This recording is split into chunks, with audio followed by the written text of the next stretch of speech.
आप सबको जय मसीह की। इस सुबह के समय हम एक वचन अध्ययन करेंगे जो भजन संगीता के पहले अध्याय के दूसरे और तीसरे वचन से है। परंतु वह तो यहोवा की व्यवस्था से प्रसन्न रहता और उसकी व्यवस्था पर रात दिन ध्यान करता रहता है। वह उस वृक्ष के समान है जो बहती नालियों के किनारे लगाई गई है और अपनी ऋतु में फलता है और उसके पत्ते कभी मुरझाते नहीं। इसीलिए जो कुछ वह पुरुष करे वह सफल होता है। नौजवान एंटोनी रोसे अपने आंखों में कई सपनों को सजाए हुए इताली देश से पानी के जहाज के द्वारा न्यूयॉर्क शहर में आकर उतरे। वो ये योजना बनाकर आए थे कि वो अमेरिका के दक्षिण इलाके में जाकर खेतीबाड़ी का काम करेंगे। दिन वो न्यूयॉर्क शहर के 5th एवेन्यू के 42वें स्ट्रीट में गए जहां पर एक लाइब्रेरी मौजूद है। वहां पर जाकर वो खेतीबाड़ी से जुड़े हुए पुस्तकों को पढ़ रहे थे। जिस मेज के ऊपर वो बैठकर पढ़ रहे थे उसी मेज के ऊपर द लाइफ ऑफ क्राइस्ट नाम की एक पुस्तक को रखा गया था जिसने उनके आकर्षण को अपनी ओर खींचा।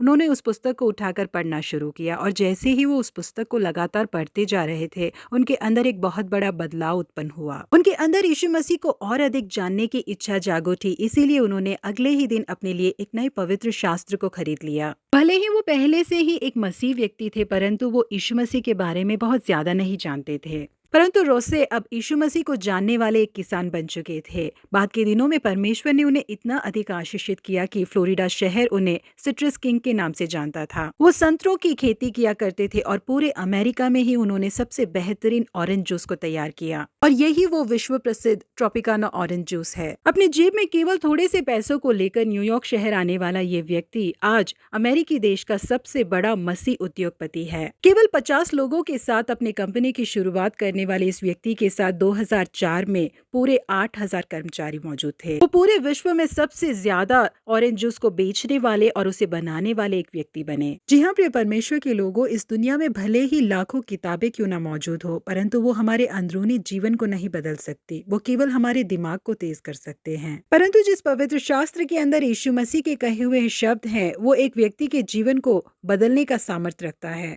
वो भोले लोगों को ज्ञानी बनाता है। इस दुनिया के लोग जो भी कार्य करते हैं उनका प्रयास यही होता है कि किसी भी तरीके से वो उसमें एक सफल व्यक्ति बन जाए। वो किसी भी तरीके से एक बहुत बड़े अमीर व्यक्ति बनना चाहते हैं और इसके लिए कई बार वो कई गलत रास्तों को भी अपना लेते हैं। परंतु भजन संगीता का पहला अध्याय कहता है कि परंतु वह तो यहोवा की व्यवस्था से प्रसन्न रहता और उसकी व्यवस्था पर रात दिन ध्यान करता रहता है।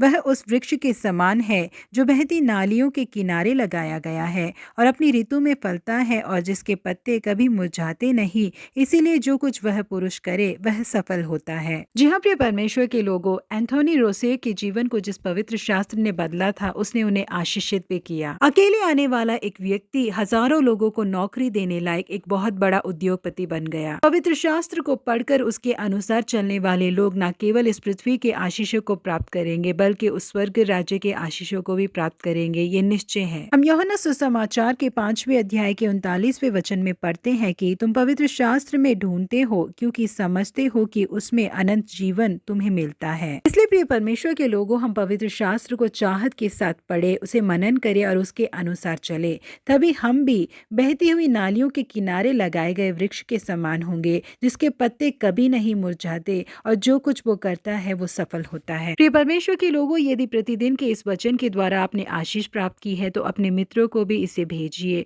परमेश्वर आपके प्रयासों का फल आपको देंगे। प्रभु आप सबों को आशीषित करे। Have a blessed day.